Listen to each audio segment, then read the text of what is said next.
Europe 1, 6h48, l'heure d'ouvrir le kiosque de Thomas Soto.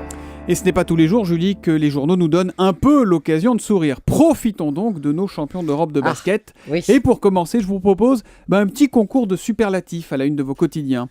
Les Bleus sont sur le toit de l'Europe pour le progrès. L'Europe dans le panier du basket français. Joli pour la Nouvelle République. Facile mais joli. Historique, s'enthousiasme le journal de Saône-et-Loire. La consécration pour la République du Centre. Éblouissant, écrit La Montagne. Le Midi Libre, proximité avec la Méditerranée oblige, nous gratifie d'un grand bleu, sauf que non, on n'a pas plongé hier soir. Mais la palme ce matin, eh bien moi je la remets à l'équipe qui résume en un qualificatif ce que l'on a tous vécu devant la télé hier soir. C'était magique. Ils étaient magiques au pluriel et inscrits en gros caractères.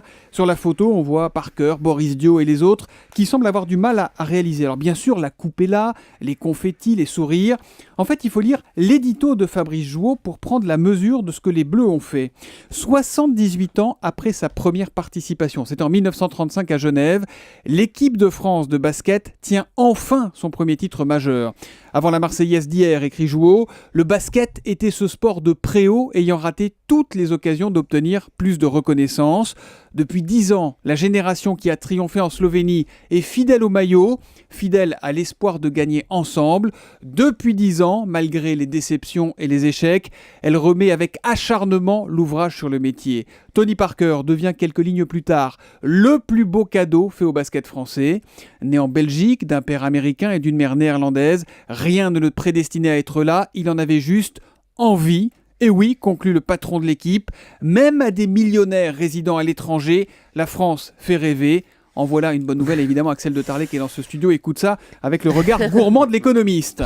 C'est vrai qu'il va peut-être y avoir quelques Tony, quelques Boris ou quelques Nicolas de plus dans la journée, Thomas. Expliquez-nous. Oui, des bébés à naître qui prendront les prénoms de nos champions, car aujourd'hui, ça va bosser dans les maternités, Julie. C'est le grand rush, écrit le Parisien. Et vous savez pourquoi, Julie ? Non, je sais pas. Eh bien parce que nous sommes le 23 septembre et que alors si l'on compte bien, on s'aperçoit que ces bébés-là ont été conçus, fabriqués pendant la folle nuit du Nouvel An. D'où le pic de naissance qui devrait donc arriver aujourd'hui.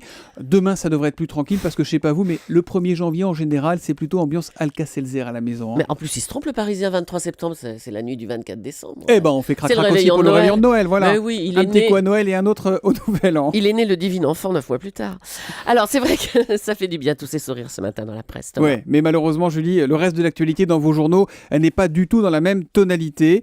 Et bien sûr, la folie terroriste toujours en cours au Kenya, on l'évoquait à l'instant, y est largement traitée. La folie terroriste, c'est d'ailleurs le titre choisi en une par La Croix. Même sujet en une de Libération, horreur à Nairobi, avec des témoignages de rescapés à glacer le sang. Titus, qui travaille dans le centre commercial. J'étais en train de servir des clients quand ils sont arrivés.